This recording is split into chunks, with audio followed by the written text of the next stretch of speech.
हम सब संविधान हत्या के 50 वर्ष पूरे होने पर जो देश में गुलामी के बाद जब ये देश अंग्रेजों के गुलामी की जंजीरों में जकड़ा हुआ था और उसके बाद जब भारत स्वतंत्र हुआ और उस स्वतंत्रता के लिए हमारे देश के नायकों ने अपने महाबलिदान दिए।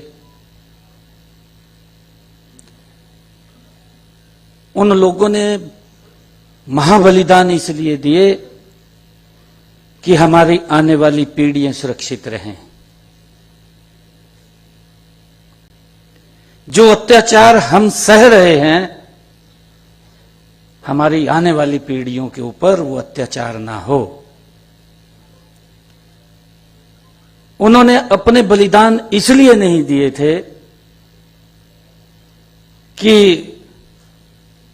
मेरे परिवार से कोई व्यक्ति बनेगा या मेरा परिवार सुखी रहेगा या मेरे परिवार का सदस्य कोई चुनाव लड़ेगा, ये सोच करके उन्होंने बलिदान नहीं दिए। उन्होंने बलिदान इसलिए दिया कि हमारी आने वाली पीढ़ियां वो सुरक्षित रहें, वो भी खुली हवा में सांस लें, उनके ऊपर भी कोई अत्याचार ना हो। जो यातनाएं हमने सही हैं वो यातनाएं वो न सहें। उस कारण से उन्होंने अपनी कुर्बानियां दी हैं और उस आजाद भारत के अंदर वो दौर वो 1975 में देखने को मिला, उससे भी बड़ा दौर देखने को मिला। इतना बड़ा अत्याचार जिस संविधान के उस हत्या संविधान के 50 वर्ष हम पूरे होने पर आज 71 हुए हैं।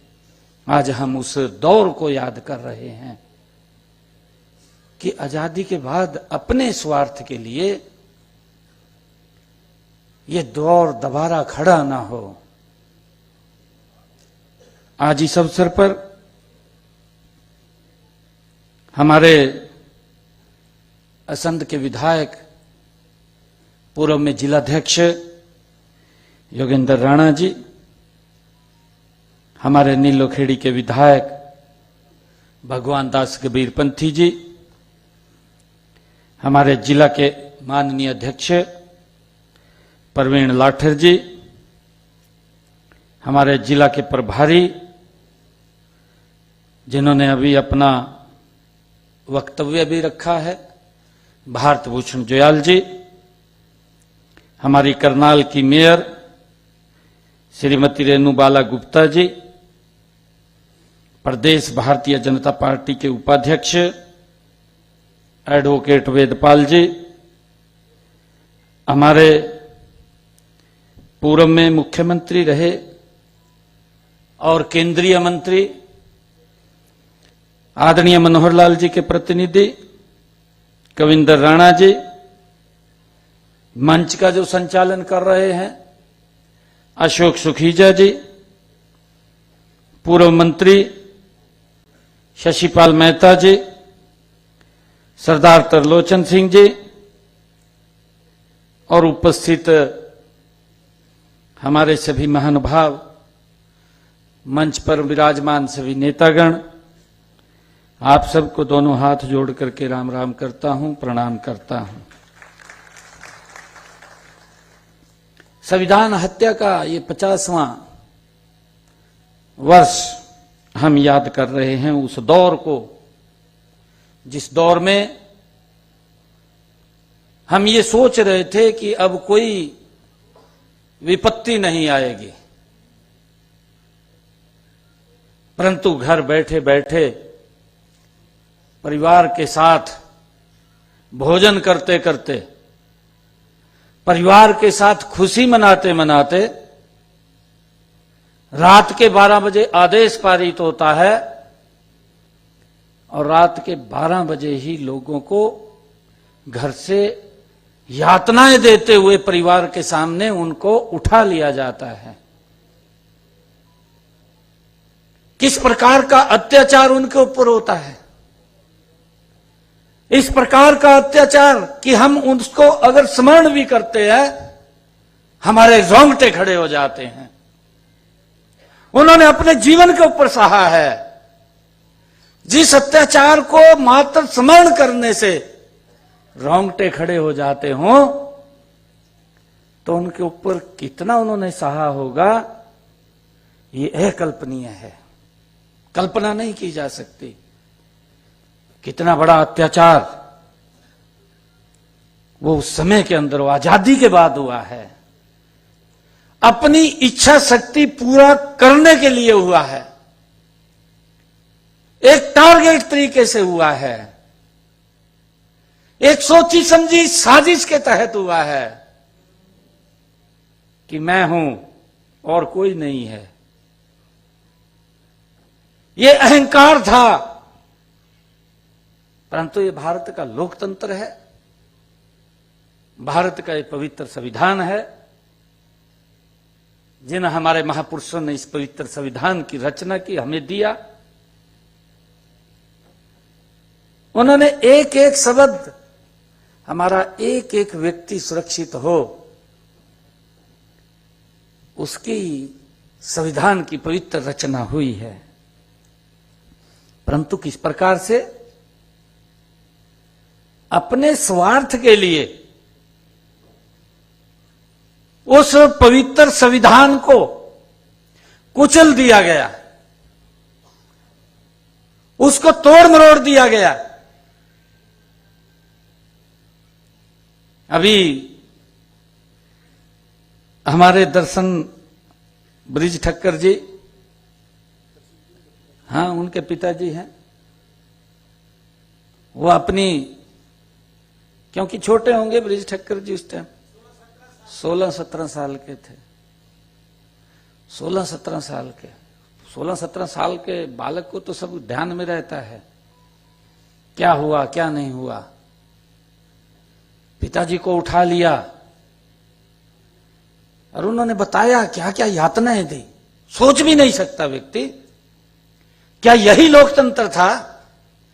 क्या हमारे आजादी के रणबांकुरों ने यही सपने देखे थे कि भारत आजाद होगा और आजादी के अंदर लोगों के ऊपर यातनाएं हो जाएंगी? क्या इसीलिए ये भारत आजाद हुआ था? परंतु बिल्कुल भी उन लोगों को उस पवित्र संविधान की, उस पवित्र लोकतंत्र की एक बार भी स्मरण नहीं किया। उन लोगों ने एक बार भी स्मरण नहीं किया। दुर्भाग्यपूर्ण है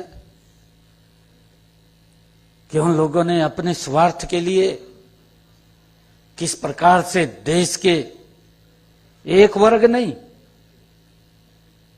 नेताओं को तो जो आवाज को बुलंद करते थे उनके ऊपर तो अत्याचार किए, परंतु जो अपनी लेखनी से भी लिखते थे उनको भी उठा करके जेलों के अंदर बंद कर दिया, उनके ऊपर भी अत्याचार किए ताकि वो भी कुछ ना लिख सकें, वो लोगों को कुछ ना बता सकें। उनके ऊपर भी अत्याचार किए हैं। और वो अत्याचार क्योंकि भोजन भी नहीं मिलता था, भूखे रह करके। और अभी हमारे ब्रिज ठक्कर जी बैठे हैं, इनके पिताजी को जब गिरफ्तार किया, गिरफ्तार करके ले गए, कहा व्यक्ति की जय बोलो। उनसे बोला गया, उनसे यातना दी गई, बिल्कुल वो इस भारत मां को प्यार करने वाले लोग, वो व्यक्ति की पूजा नहीं, वो इस भारत मां से प्रेम करते हैं। उन्होंने कहा कि मेरी गर्दन उतर जाए परंतु व्यक्ति की जय नहीं बोलेगी, इस भारत मां की जय बोलेगी।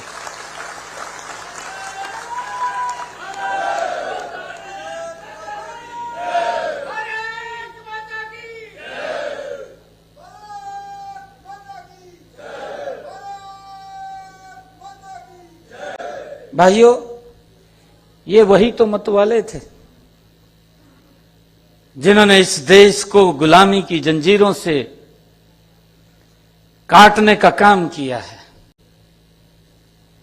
ये वही मत वाले थे। वो नहीं समझे, उनको तो ये लगा कि ये देश हमने आजाद कराया है। परंतु जिन्होंने इस देश को आजादी दिलवाई, जिन्होंने इस भारत भूमि के ऊपर अपने आप को कुर्बान किया, जिन्होंने इतनी यातनाएं सही, कोई यातनाएं छोटी नहीं थी, बड़ी यातनाएं सही, उन आजादी के मत वालों ने, उनको तो शायद ये ध्यान भी नहीं है। आज भी उनकी तीसरी चौथी पीढ़ी अगर उसको पूछ ले कि जिन लोगों ने कुर्बानियां दी हैं, कि उन कुर्बानियों के बारे में भी ध्यान है, नहीं है तो किताब पढ़ ले भाई, तू किताब में से देख लेना चाहिए। वो हमारे आजादी के मत वाले जब अंग्रेज अत्याचार करते थे, अंग्रेज यातनाएं देते थे, और वो अपनी आवाज को कम नहीं करते थे, अपनी आवाज को ऊंची करते थे, तो उनको गिरफ्तार करके काला पानी छोड़ देते थे। मालूम है?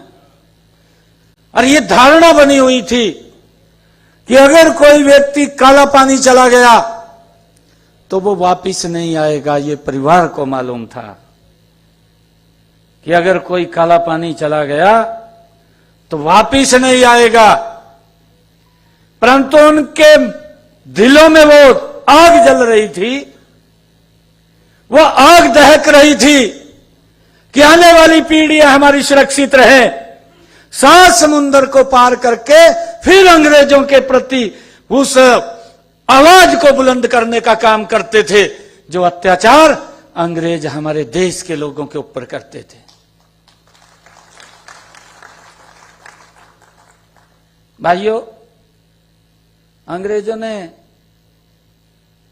ये सोचा कि ये लोग समुद्र को पार करके आ जाते हैं, किश्ती भी नहीं थी, तैर करके आ जाते हैं। कितनी यातनाएं उन लोगों ने सही हैं। कैसा वो दौर था। अंग्रेजों ने, ये सेल्यूर जेल तो अब बनी है, उस वक्त तो जेल भी नहीं थी, टापू था।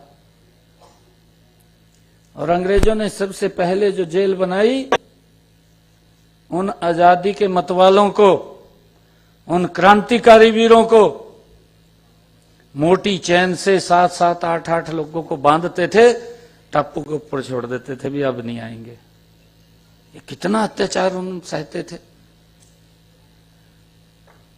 वो वहीं भूखे प्यासे चले जाते थे। अगर कोई मर जाता था उसको समुद्र में गिर देते थे। ये इस प्रकार का अत्याचार,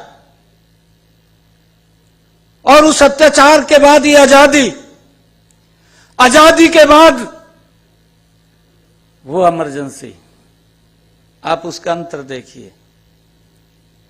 और ये बात करते हैं संविधान बचाओ की।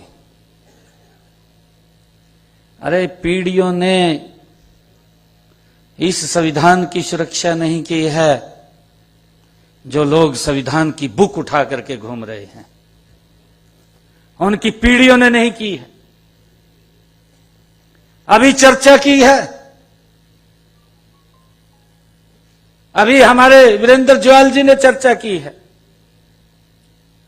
562 रियासतें थी, 562 रियासतों को एकजुट करने का काम सरदार वल्लभ भाई पटेल को दिया।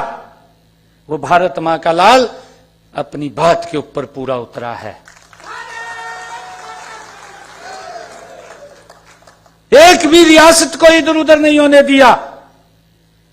एक रियासत ही इनको मिली, जवाहरलाल नेहरू को सौंपी गई। आज भी उसका हम उस रियासत से प्रताड़ित थे, आज भी हमारे देश से अलग हिस्सा था। ये संविधान बचाने की बात करते हैं, दूसरी तरफ ये बात बोलते हैं खड़े होकर के कि हम सत्ता के अंदर आएंगे, हम उस धारा 370 को रिवर्ट करेंगे। ये कौन से संविधान को बचाने की आज भी ये चौथी पीढ़ी बात करती है।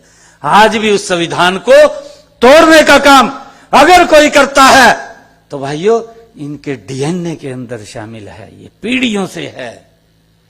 ये इसकी रक्षा नहीं कर रहे, ये इसको तोड़ने का काम कर रहे हैं, ये इसको कुचलने का काम कर रहे हैं। अगर ये देश अगर संविधान के अनुरूप चला है, 2014 के बाद आदरणीय नरेंद्र मोदी जी के नेतृत्व में ये देश इस संविधान के अनुरूप चला है।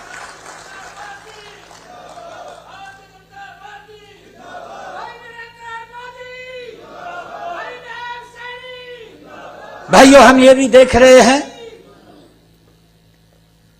कि इन 14 वर्षों के अंदर 2014 के बाद 11 वर्षों में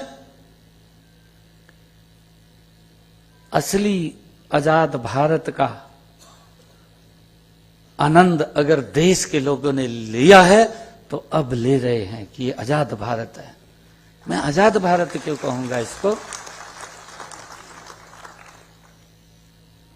लगातार आजादी के बाद जो सपने देखे थे, वो सपने जिस गति से पूरे होने चाहिए थे वो सपने पूरे नहीं हुए। हमारे संकीर्ण रास्ते थे, हमें बड़ी दिक्कतों का सामना करना पड़ता था आजादी के बाद भी। अगर एक उदाहरण दूं मैं, छोटा उदाहरण, आपके यहीं पड़ोस का उदाहरण है। भारत मां के लाल अटल बिहारी वाजपेयी जी ने 4 लेनिंग की परिकल्पना की।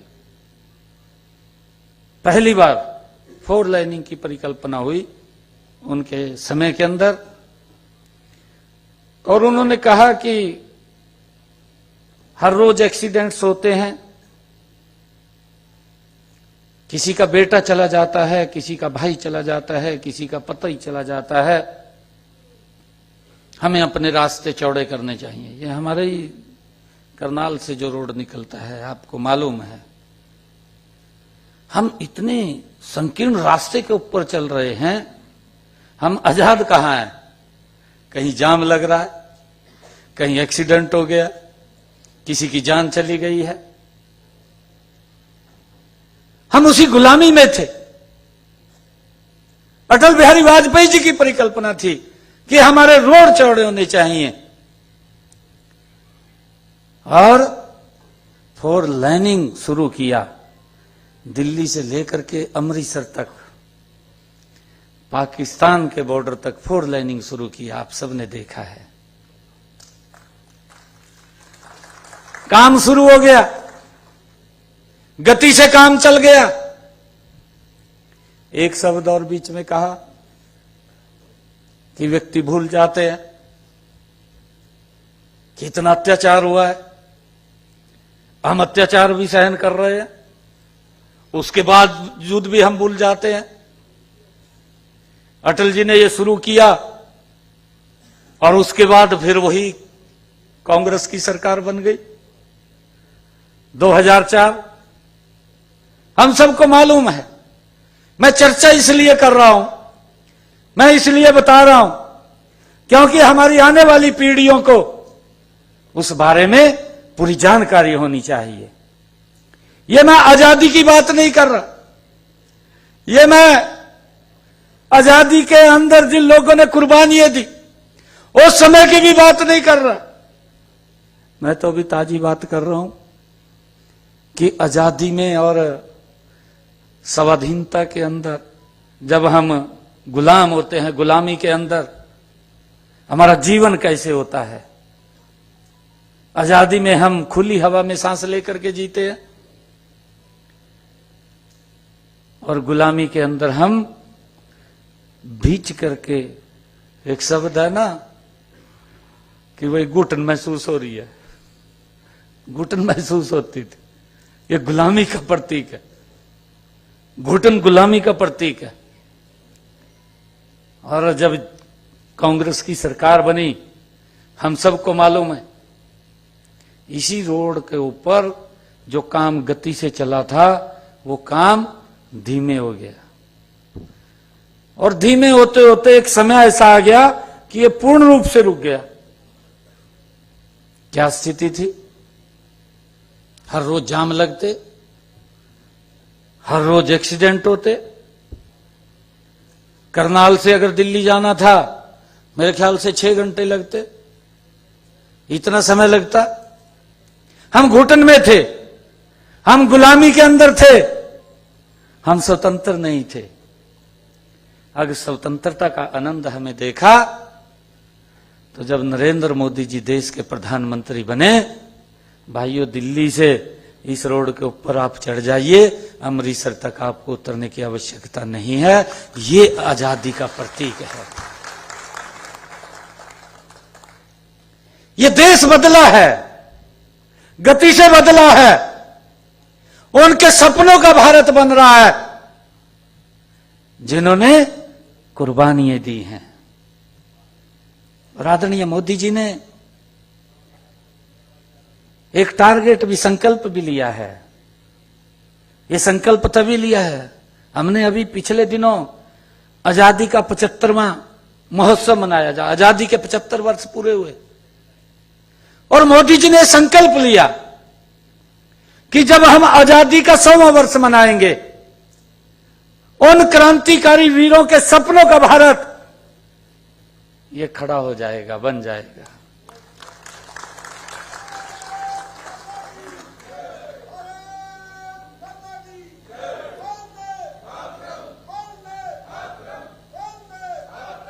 परंतु इसमें किसी एक व्यक्ति का योगदान नहीं होता,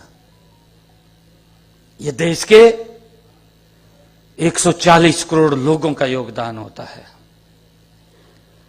जब इस प्रकार का नेतृत्व जो बिना भेदभाव के काम करता हो,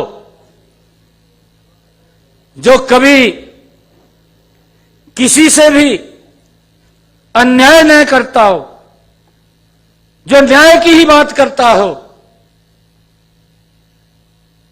इनके समय में तो देखा है जो ये संविधान की बुक उठा करके घूम रहे हैं,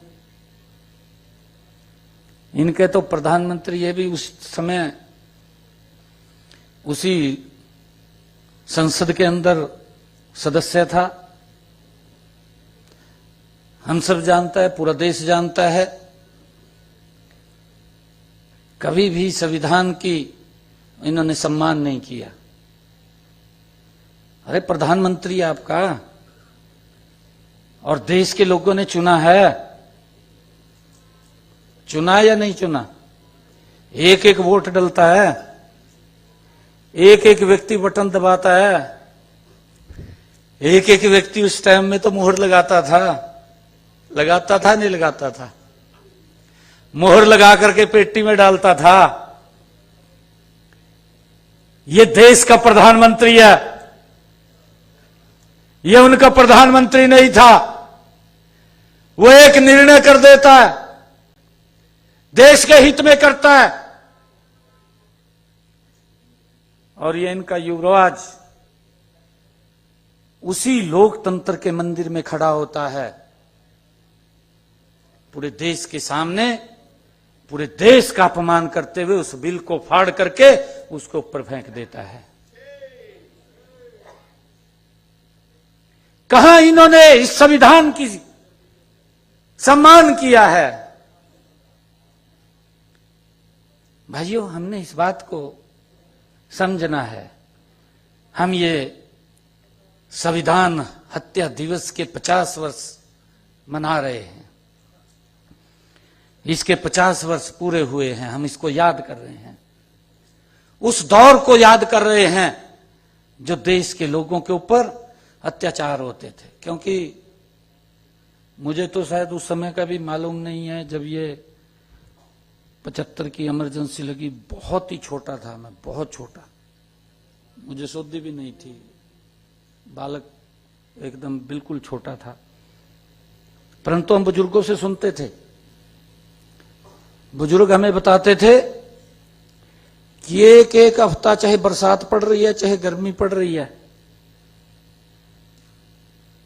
चेरी के अंदर और रीख में पड़े रहा थे, घर नहीं आते, ये स्थिति थी है।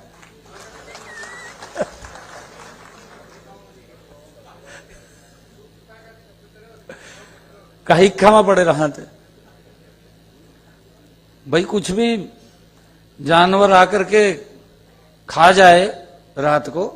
कौन सा लाइट थी, लाइट भी नहीं थी, अंधेरा था। इमरजेंसी के समय तो जहां लाइट थोड़ी बहुत 1-2 घंटा हुआ थी वो भी बंद कर दी थी।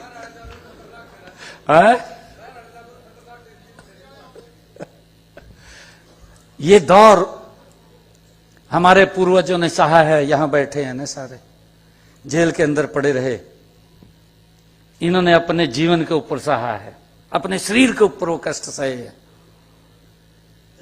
उनको क्या मालूम, उनको क्या मालूम कि आजादी कैसे मिली है। वो तो आजादी का आनंद लिया है, उन्होंने तो आजादी का आनंद लिया है। और उसी गलत नीतियों के कारण ही आज जो उन्होंने गलत नीतियां वो खड़ी की हैं, आज उसके कारण ही इस प्रकार की स्थिति उनकी हो रही है। और मैं बताना चाहूंगा कि अभी जिसका मैं जिक्र कर रहा था कि डॉक्टर श्यामा प्रसाद मुखर्जी, इन्होंने परमट प्रथा शुरू कर दी जम्मू कश्मीर के अंदर कि परमट लेकर के जम्मू कश्मीर में प्रवेश किया जाएगा। क्या सोच थी? सोच यही थी कि इसको विदेश से अलग कर दिया जाए, यही सोच थी। परंतु डॉक्टर श्यामा प्रसाद मुखर्जी जैसे महान व्यक्तित्व के मन के अंदर पीड़ा उठी। उन्होंने कहा कि इस देश में ना तो 2 प्रधान चलेंगे, ना 2 निशान चलेंगे, और ना ये परमट प्रथा चलेगी। इसको तोड़ने का काम करूंगा, बिना परमट के जम्मू कश्मीर में जाऊंगा।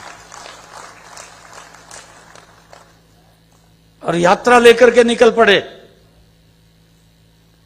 बिना परमट के जम्मू कश्मीर में चले गए, बिना परमट के। महाकुर्बानी देनी पड़ी, महाकुर्बानी, अपना ही जीवन देना पड़ा, बलिदान करना पड़ा, तब जाकर के परमट प्रथा समाप्त हुई। और जब वो परमट प्रथा समाप्त हुई, उसके बाद भी लंबे समय तक इस देश के अंदर 2 संविधान, 2 प्रधान, 2 निशान चलते रहे। ये भारत मां का लाल नरेंद्र मोदी है जिसने डॉक्टर श्यामा प्रसाद मुखर्जी के रास्ते को पूर्ण करने का काम किया है कि नहीं, इस देश में एक संविधान, एक प्रधान और एक ही निशान रहेगा।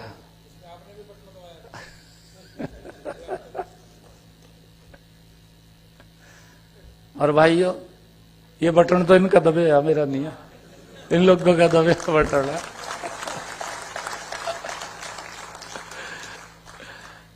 इन लोगों ने जो बटन दबाया, साफ करके गिर दिया है, और भी गिरा गया।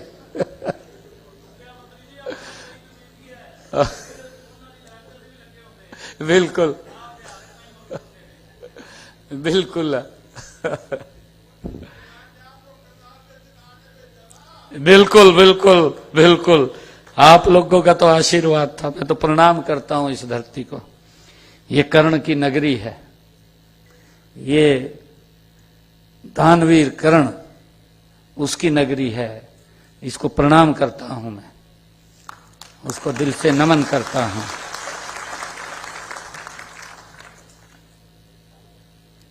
मित्रों, हमने इस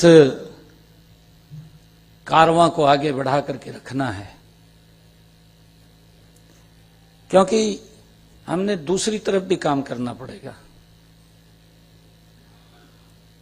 कई बार व्यक्ति अपने शॉर्ट के लिए सोच लेता है, कई बार उसके मन में ये बातें भी आ जाती हैं, कहा भाई मेरा तो काम नहीं होया, मन ने क्या करना, कहा हो जाए ना। ये नरेंद्र मोदी है जी, मैं आपको बता रहा हूं, देश के अंदर आजाद भारत की क्या कल्पना कर सकते हैं। अभी आपने देखा है पहलगाम, हमारे देश के नागरिक जो अपने परिवार सहित घूमने के लिए जा रहे थे, ये कोई वैसे नहीं हुआ, एक टारगेट तरीके से किया गया। पहलगाम के अंदर एक टारगेट तरीके से, और ये बार बार कहा भी गया कि आतंकवाद ठीक नहीं है, हमारी लड़ाई आतंकवाद की नहीं है। प्रधानमंत्री जी ने कहा, बार बार बोलते हैं प्रधानमंत्री जी कि हमारी लड़ाई गरीबी की है, कि हमने गरीबी को समाप्त करना है, हमारी लड़ाई तो गरीबी के प्रति है, कि देश खुशहाल हो, ये देश मजबूत हो। हमारी लड़ाई ये नहीं है। परंतु उसका भी जवाब जाकर के जहां आतंकवाद जन्म लेता था, वहीं पर जाकर के देने का काम किया है, उस आतंकवाद को मट्टी में मिलाने का काम किया। किसी व्यक्ति विशेष को नहीं छेड़ा, किसी व्यक्ति विशेष को नहीं छेड़ा।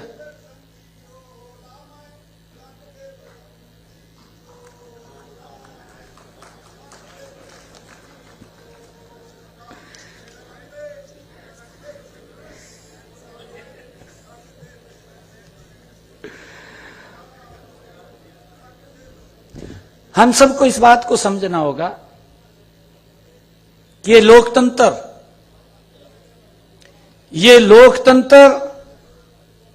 ये चुनाव जीतने और सरकार बनाने तक सीमित नहीं है। इस बात को हमने बखूबी समझना होगा कि ये लोकतंत्र, ये चुनाव जीतने या सरकार बनाने तक सीमित नहीं है। लोकतंत्र एक जीवन शैली है, इस बात को हमें समझना होगा। एक मूल्य प्रणाली है, इस बात को हमें समझना होगा। और हमें इस भारत को सशक्त और मजबूत बनाना होगा। और ये सशक्त और मजबूत, अब तो अंतर स्पष्ट आ रहा है। 11 वर्ष देख लीजिए, या उनके 176 शासन 55 साल रहा है। राहुल भी 55 का हो गया है?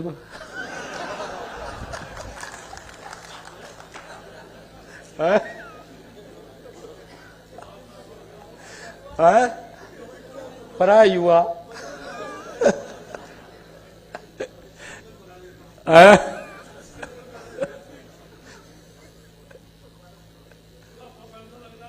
अच्छा,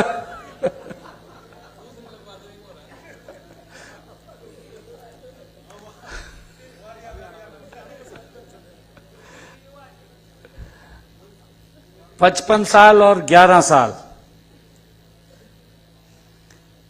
आपको इसमें अंतर नजर आएगा। 55 साल का कार्यकाल, 11 साल का कार्यकाल, उनको फिर भी अंतर नहीं नजर आ रहा, फिर भी किताब उठाएगा घूम रहे है? अंदर भी कुछ नहीं करता।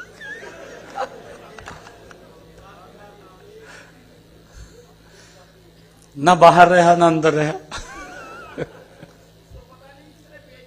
ये भी नहीं पता।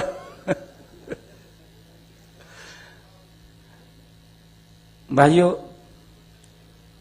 आज हम सब ऐसे समय के अवसर के ऊपर एकत्र हुए हैं जब हम इमरजेंसी के 25 जून 1975 जब हम संविधान हत्या के ये 50 वर्ष पूरे हुए हैं और हमें आने वाली पीढ़ियों को, आने वाली जनरेशन को इसके बारे में अवश्य अवगत कराना चाहिए। मैं तो बुजुर्गों से कहूंगा कि उस समय का दौर परिवार में बैठ करके बच्चों को बताने चाहिए, उनसे शेयर करने चाहिए। हम देखते हैं अपने महापुरुषों की जयंतियों को मनाने का अवसर भी हमें 2014 के बाद मिला है। अपने महापुरुषों की जयंतियों को हम इसीलिए मनाते हैं कि हम उस दौर को याद करें जो उन्होंने जिया है, जो उन्होंने भुगता है और उन्होंने कहीं ना कहीं कुर्बानियां दे करके इस देश और राष्ट्र की रक्षा की है, इस मानवता की रक्षा की है, अपने आप को उसमें जलाया है, अपने आप को तपस्या की है, अपने आप को जो बोलते हैं कि भस्म किया है, तब हम सब के लिए सुख की सांस उन्होंने दी है। हमें इसीलिए हम उनको याद करते हैं ताकि वो इतिहास, वो दौर आने वाली पीढ़ियों को भी वो ध्यान में रहे, उनको याद रहे। हम देखते हैं कि यही तो भारत है जिस भारत में दुनिया से इतनी बड़ी कुर्बानी नहीं दी है, जिसकी 3 पीढ़ियों ने कुर्बानी दे दी हो। दी है नहीं दी? गुरु तेग बहादुर, गुरु गोविंद सिंह जी और उनके पुत्र, चारों साहिबजादे,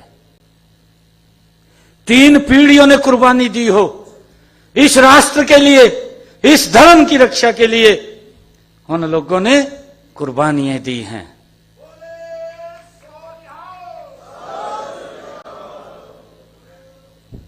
और इनकी 4 पीढ़ियां ने है?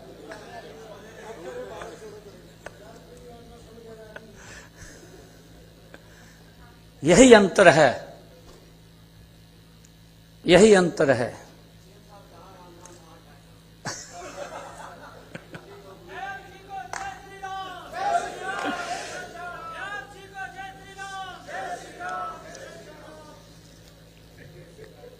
आज का यह स्मृति समारोह केवल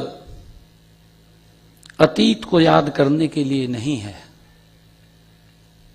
यह हमें भविष्य के लिए तैयार करने का अवसर भी है। हमें इसको समझना है। हमें एक ऐसे भविष्य का निर्माण करना है जहां लोकतंत्र हमेशा फलता फूलता रहे, हमें जहां स्वतंत्रता की लौ हमेशा जगती रहे, ऐसा रास्ता हम सब ने बना करके जाना है जहां भारत एक मजबूत और जीवंत लोकतंत्र के रूप में विश्व में हमेशा चमकता रहे। हमने ऐसे भारत का निर्माण करना है। मैं इसी के साथ ही आप सब इतनी संख्या में आए हैं, मैं आप सब का दिल से धन्यवाद करता हूं। एक जोरदार जयकारे के साथ भारत माता की, भारत माता की, भारत माता की, वंदे वंदे वंदे। बहुत बहुत धन्यवाद। जय हिंद, जय भारत, जय हरियाणा।